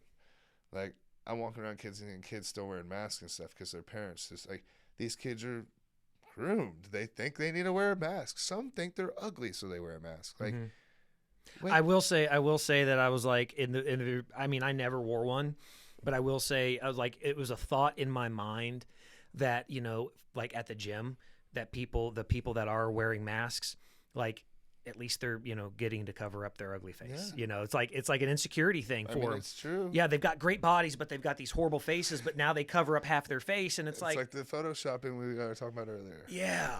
Yeah. In the industry, like, why Photoshop? Especially if you're famous. Yeah. Like, you're getting paid millions of dollars. Like, so many women would kill to be these women. Like, my wife, I fucking just want to wring her neck half the time because she's obsessed with what you see on social media and how these women look. And dude, these women put in work. Yeah. I was like, a lot of them that are top tier stage people, they put in work, but they don't look like that all the time. No. Like, they're off season, they're soft. They still take shits. Like, they got fucking cellulite. Like, yeah, they got Photoshop and they're really good at it. Like, there's just like, the women are so stuck on this. They haven't had babies. Yeah. Like, they just think they have to look this certain way. And it's like, they think that because of women. Like, it's not men. Yeah. I feel like men, like, I mean, to me, I don't know how you are, like, mom bod, like, a fit mom bod, like, a great look. Yeah, absolutely. You don't need to be lifting weights. Like, I mean, work out and look good, but you don't have to be an extreme dieting starvation phase. Yeah, you don't have. I don't need to see the muscle striation in your quads all the time. That's what everyone wants. No, fuck no. It's like, no. No, I want to know that you're healthy and you're fit and stuff like that. Exactly, not killing yourself. No. Like, I don't want you to be miserable all the time. Like, we go to Mexico for our anniversary. We married 10 years in May. Oh wow. Yeah, married. That's right. You guys. 21. Yeah, say you guys got married young. Yeah, 21. So, like, she's just like, but she'll be around me, so she's like, I just hate it because it's like, you know, you work out and like, just like how you stay, and I was like, I don't need somebody to be stupid fit by me. I don't want that. Like, they just don't click. Yeah. Like, they wouldn't get along. Like, I need somebody to enjoy life. Well, that's what I've had the same conversation with women that, you know, dating and stuff like that. It's like, just because I work out and this is just how I choose to look, it makes me feel good. Yeah. It does not necessarily mean that I want to sit there next to a rock hard body. You know, if you want to be that way, cool, because that's what you want. I want to be mad. But that doesn't mean that that's what I'm looking for or I require it as a partner. Like, enjoy it. Just work out to be healthy if you want to. I don't give a shit. Yeah. Go run. If you don't want to lift a weight, go run the park, play sports, play basketball, you know, do something active. That's all. Who cares? Yeah. Let's be active. Be happy with what you're doing. Yes. Like, you know, look, again, we talked about this. Those people that are, it's like politicians, their job is to get elected. Mm-hmm. Look, I mean, these people that are doing bodybuilding, stuff like that, your job, stuff like, it's about looking a certain way all of the time. Yeah. The majority of the people that are out there just want to do it to be happy. Yep. Like, I just want to do it so I look good naked. Yeah, right. Like, I want to look, and it's not about like you know, sex or anything, but it makes me feel good. It starts my day off fucking right. You take a shower and you get out of the shower and you're like, okay, I'm right. Yeah. I like this. Okay, I'm doing good. Okay, I'm going to be happy about the rest of today. Or, hey, you know what? Hey, I look good this morning. I'm going to go eat like a 700 calorie fucking breakfast. Yeah, right. You know, that's the way I look at it. That's how my dieting style is kind of. That's why my preps are just like, I'm more lax. Yeah. Well, you know your body. Guys, I know my body. These dudes just kill themselves to reach a certain point. And it's like, everyone chases this ultimate like pro card goal, which I get it, but it's like, what after that? Like, some guys do it to like think they're going to get more training clients. Yeah. I'm going to get more online clients, but it's like, so you just went pro in the NBA to sit on the fucking bench? Right. Like, you know, like, I want to go pro and I want to fucking compete. Like, yeah. I want to step into the stage. I want to go against the best. I want to continue to push it. But a lot of these guys, I mean, think about how many guys go pro a year. Like, right. It's a fucking outrageous number. Do you? I've got a buddy of mine who he went from speed skating, and actually got into bodybuilding, and he did it just because he wanted to see if he could do it. Yeah. And then after like his first show, he developed like strong body dysmorphia. Have you experienced that?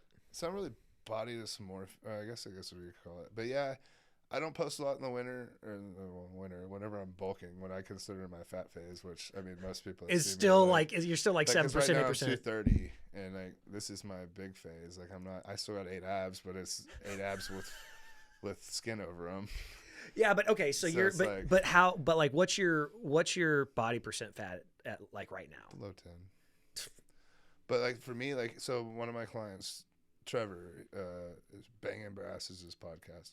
What is it? Bangin' Brass. Okay. He's a number 9 USPS shooter in the world. I was gonna say he's a shooter, a sniper of some kind. He's a pistol shooter. Okay. For USPS, USPA, or something like that. So top of the line. Yeah, United States Pistol Association. I train him at the Body Lab. Yeah. And he does the Bangin' Brass podcast. So he does the shooting, and his goddamn, I just lost my train of thought. I straight up just lost my train of thought. Man, I do that to people all the time. You were just talking about the body dysmorphia. Oh, and yeah. Then, So he makes videos, and he's pissed at me because I'm training him, and he's like, bro, like, you need to make these reels. Like, start making videos. Let's go. Like, you have a physique. Let's do it. Like, get known, blah, blah. You don't make shit. You bitch about politics. He's like, that's why your pages, they ain't following you. They're mad at you. He's like, start making some videos. And I'm like, dude, I just don't, like, I'm not comfortable right now. Yeah. He said, what do you mean? I was like, dude, I just don't like making videos of myself because I can't find good angles that I like. And he goes, dude, take your shirt off. So I took it off, and he goes, fuck you. Yeah, like, you fucking asshole. Fuck you. And so he told me to make a video for him and to send it to him. He's going to make it, edit it for me. Because that's another thing. I suck at editing. I'm one of these, like, real people that, like, I'm not into that. Like, I follow kids on here that are just blowing up from reels because they're making badass videos. I'm like, how do you do that? Yeah. Like, I can figure out how to scan a video or make the video, take the music, put it on there, but I don't know how they do all the cool editing. So he had me send it. But so when it comes to that, yeah, I mean, it's there, like, but it's not like extreme. But yeah, it's not to the point where like you just you go into depressions. No, like I love being sub like 7-6%. Like that's when I feel my best, and I just overall my stomach health, everything is just in line. Yeah. Right now, bulking, like, dude, I was 237 2 weeks ago. Probably the D-ball. I will say that. I'm only on test, and I decided to take some D-ball. And, like, I've never had D-ball work for me, but I've never taken longer than a month. So go on 2 months, and then I was like, holy fuck. Like, I hit 237, dude. I float 224 to 230. Yeah. So, and didn't eat anymore, but dude, looked like a balloon animal, shoulders a cat. Dude, we get in bed like at night, and I'd take my shirt off after we got the showers, and I'd stand behind my wife, and I'm already like double her size. Yeah. And I'm like, damn, like look like a fucking balloon animal, you know, that look. Mm-hmm. And then I dropped like 10 pounds overnight, and I'm like, fucking text myself and my specialist, I'm like, what the fuck? And then he didn't really know I was on the D-ball at the beginning, so he's like, well, that's fucking probably it. So, I mean, you feel it. Like, I feel good on the bulk in my clothes because all my XLs are large and stuff. But like, my stomach, I have big ass abs, and I hold most of my fat visceral. Yeah. So it's all inside. So like, dude, I can fucking pooch my stomach out to look like a pregnant woman, and I have a fucking turtle shell of abs. So it's like ab, and then I'm fat. Like, yeah. So like, dude, my wife took pictures the other day when I was walking the kids around the horses. And I was just letting it all hang out because I just feel comfortable with my stomach out. And I mean, dude, it was a fucking bad picture. I was like, why do I got so much stomach distension in this shit? And it's like, it's because I'm bulking, but fuck, I'm like, this is bad. But still you're so I'm bad. Very particular of my pictures. Yeah. Like, dude, I don't post stuff unless it's like, it's. I mean, I guess it is kind of bad. No, but I guess that's the point. I don't get depressed about it. Like, I know I feel good, but dude, when I'm peeled, like, you know, I mean, I'm all over this shit. Like, but you have a wife. We talked about this earlier. Yeah. And you got wife and kids that are kind of keeping you in check. Like at the end of the day, your life is your wife and kids. Yeah, my family. You know, you're doing this. The goal, like fitness and stuff, is a goal. Like, I would love just to do it, just to make it and do it. But yeah, my last like 5 years have been based on my kids and my wife. Just with I chose a job choice that I'm able to stay home a lot. Yeah. And I make my own schedules. So I'm there a lot. I've been around, like, my first year, I was welding. So my first year with my first daughter, like, my wife was home all the time with her by herself. Yeah. And then my second kid, I was there all the time. So, like, I got to see what women really go through. Because a lot of men work a lot, and they don't put into perspective what the woman does at home. And a bunch of them are assholes about it. And I see it all the time. Yeah. And I'm like, oh, motherfucker, sit at home with your kids for a little bit and come talk to me. It's fucking hard. But I mean, like, I choose to. Like, I got buddies of mine, dude, they go out and drink and do all this shit all the time. And, like, dude, that's not for me. Like, the bar to me is a place to pick up chicks. And that's what I spent doing when I was single. I don't need to go to a bar. I got buddies of mine that go to Hooters and fucking bombshells and shit all the Twin Peaks time. and all that. Yeah. And I'm like, first of all, you already know what the fucking place is for. Second of all, what the fuck is wrong with your wife? Yeah. Third off, can I start a company called Cox? Yeah. And let's have your wife text you and say, hey, I'm going to have drinks with my girlfriends at Cox after my workout today. Is that okay? Yeah. And again, every one of the men is going to be insecure and say, fuck no, because I'm going to make sure that place is lined with guys that are ripped up and not fat, like the husbands. Exactly. But they're going to, but it's double standard. Oh, yeah. And I don't get it. Me and my wife talk about it all the time. Me and my wife are just together all the time. That's just us. Like, we don't do things separate. I mean, the first time she stayed away from me was whenever she went to Nashville. Yeah. And it was like 2 days. And, like, this is how we are. Like, we don't go out of town and separate. Well, yes. Like, if you're working, you had to work or something, I get it. But, like, I'm not going to go spend a vacation with my buddies going to Vegas for 2 or 3 days when I could have spent that money taking my kids and my wife somewhere. Yeah. Yeah, like I totally agree. Like my best friend and I were talking about it just yesterday. We were trying to plan out like a trip in the future, and simply just to as a group, as a family, and not just hey the guys go do, like we y'all can go fish or something. Where if you pick a spot, you go on the boats one day. You do a girls' day, they go to spas and stuff, or they take we want to go like that stuff's fine because like we had our buddy got married. Last year. So we went to his bachelor party. That's where my life was. Yeah. Bachelorette party. Well, and then all the women, they went on the bachelorette party. This, at the end of February, another one of our buddies, he's getting married next month. And so we went to a lot of weddings. Yeah, it's a lot of fucking weddings. So we went to his bachelor party. We planned it out in Salt Lake. Yeah. We didn't go to strip clubs or any of that stuff. Like we went to dinner like 40-year-old men would be doing. Yeah. Like we had dinners and we went skiing and stuff like that. Yeah, nothing crazy. At some point. Yeah, and like, I understand having fun. Don't get me wrong. I agree, but at the same time, we're sitting here talking about we can't go do another trip without the women.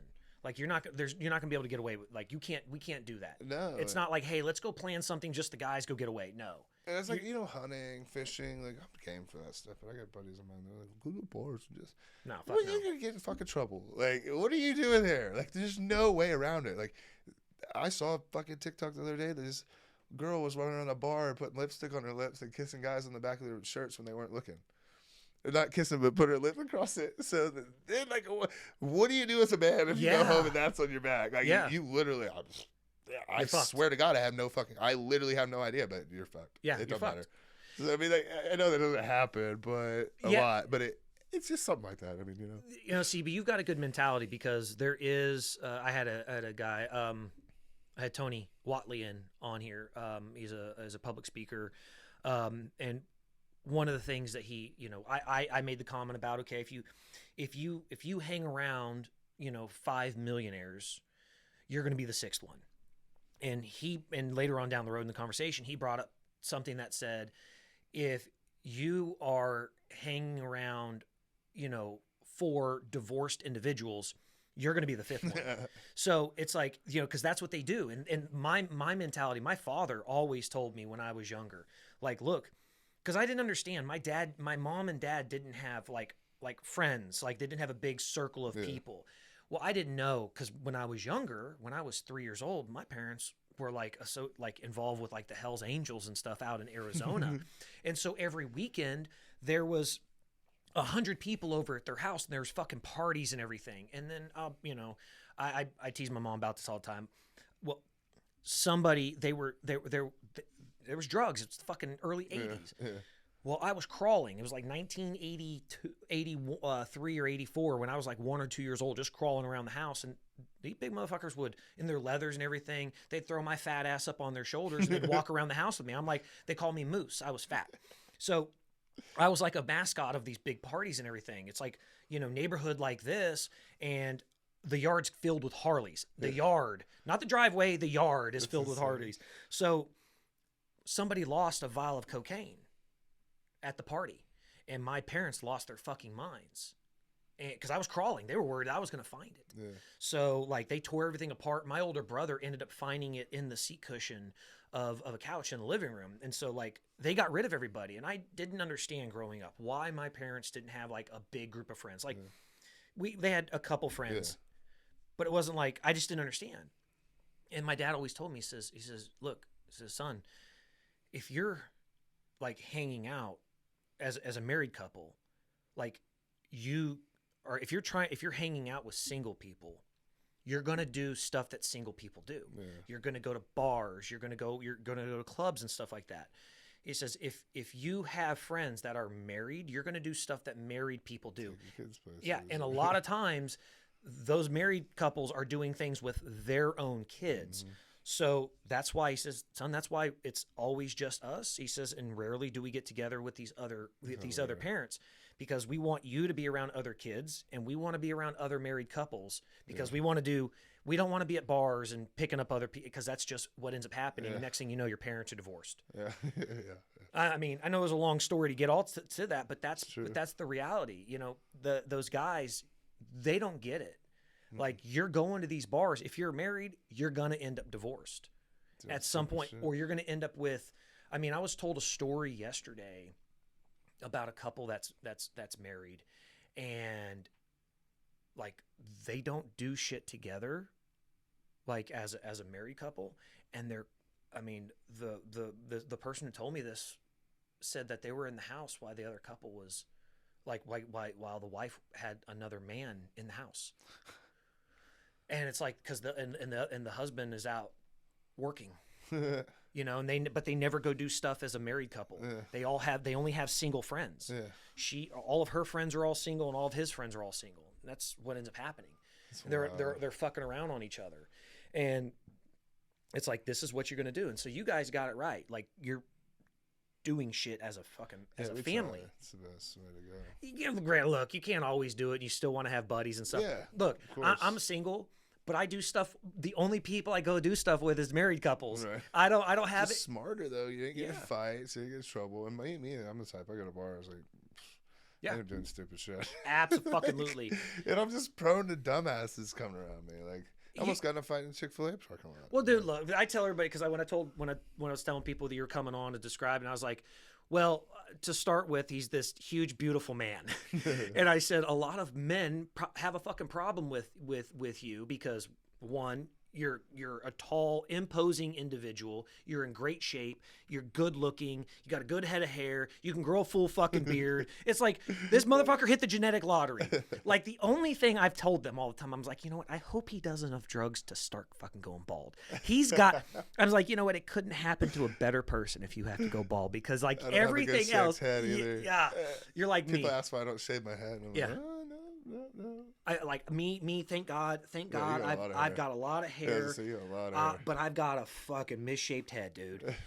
Mine is too. But my grandma put like a cone hat on me. When I was born, I was stuck in the birth canal, so my head went up like this. And she put a hat on me when I came out to hide the cone. She's like, "Is he gonna be stuck like this?" So obviously it's not stuck, but. You got the knot? Do you have a knot on the back of your head? My mom couldn't walk. They've been wondering what that was. Yeah, the knot. My wife. I got a dent in the top because my head was sitting on my mom's hip bone. She couldn't walk for like the last 6 weeks. God. And so I have a dent in the top of my head. My friends say it's from my dad. They say my dad was, having sex with my mom. And my dad put the dent in my head. Nice. But that's actually what did is it put a dent here and it pushed out the back. And so now I've got a little knot on the back, and then the dent in the top. I have a knot. And I get my hair cut and they push across. My wife's asked about it. Yeah, I tell everybody, I say it all the time. Look, I mean, I've been married and divorced 4 times.